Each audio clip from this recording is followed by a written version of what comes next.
देखिए हमारे शास्त्रों में कितना साइंस भरा पड़ा है। अच्छा बताओ, पृथ्वी गोल है कि चपटी है?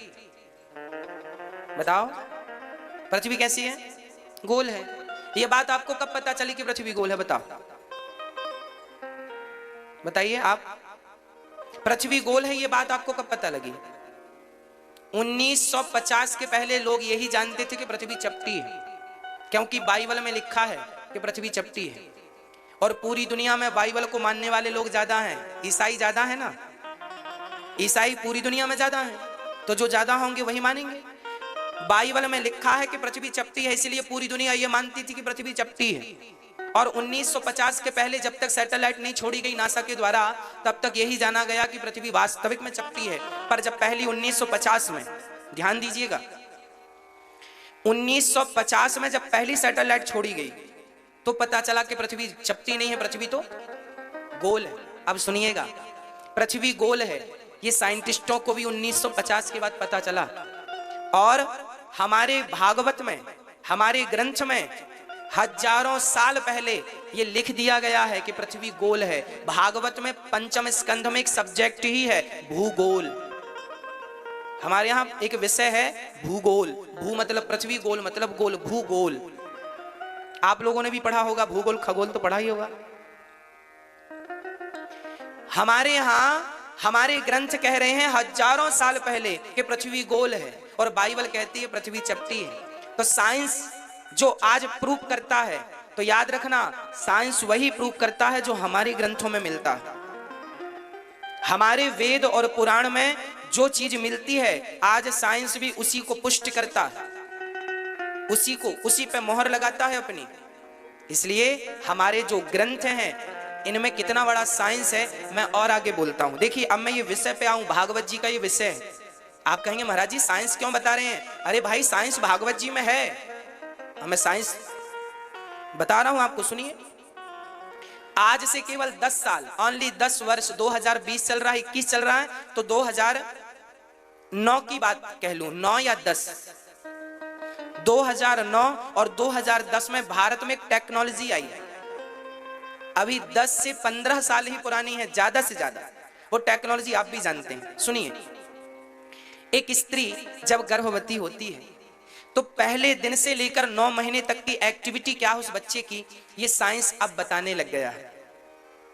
और आपको पता है मेरी माँ, आजकल डॉक्टर ये भी करते हैं, एक स्त्री का गर्भ निकालकर दूसरी स्त्री के गर्भ में डाल देते हैं। इसको आप लोग कुछ बोलते हैं, है ना? एक स्त्री के गर्भ को निकालकर डॉक्टर दूसरी स्त्री के गर्भ में डाल देता, ये टेक्नोलॉजी आ गई है। सोचो, ये अभी आया है। और हमारे यहाँ जब माता देवकी गर्भवती थी तो माता देवकी के गर्भ को निकालकर रोहिणी के गर्भ में डाला था ना भगवान ने, जिसे बलराम जी कहते हैं। बलराम जी का जन्म कैसे हुआ था? तो देखो भागवत में भी साइंस, मेडिकल साइंस है कि नहीं। अब और सुनो, जब स्त्री गर्भवती होती है तो पहली रात, पहले दिन जब वो गर्भवती होती है तो उसके अंदर बच्चा कैसे निर्मित होता है, एक एक दिन का परिचय भागवत में है। और साइंस को ये बात केवल 10 साल पहले पता चली है, वो भी बड़ा रिसर्च करने पर। एक रात में स्त्री के रज से मिलकर वह तेज बुदबुदे की तरह हो जाता है। 1 माह में बच्चे का सिर तैयार होता है, दूसरे माह में बच्चे के हाथ पांव तैयार होते हैं, और तीसरे महीने में स्त्री और पुरुष के चिन्ह निकलते हैं। अब देखिएगा, इसलिए लिंग परीक्षण 3 महीने में ही कराया जाता था, अब तो बंद हो गया, सरकार ने रोक लगा दी, लिंग परीक्षण नहीं करा सकते आप। पर जब होता था तो किस महीने पे होता था बताओ? बेटा है पेट में कि बेटी है, ये कब पता चलता था? बोलो, तीसरे महीने में। देखिए साइंस को अभी पता चला कि 3 महीने के बाद ही स्त्री और पुरुष के चिन्ह उत्पन्न होते हैं, लिंग परीक्षण होता है। और हमारे शास्त्रों ने यही बात हजारों साल पहले लिख के हमारे ऋषि मुनियों ने हमारे और आपके लिए रख दी थी। ये जो मैं बोल रहा हूं ना, ये मेडिकल साइंस को पढ़ के नहीं बोल रहा हूं, भागवत को पढ़ के बोल रहा हूं। भागवत में पूरा साइंस भरा पड़ा।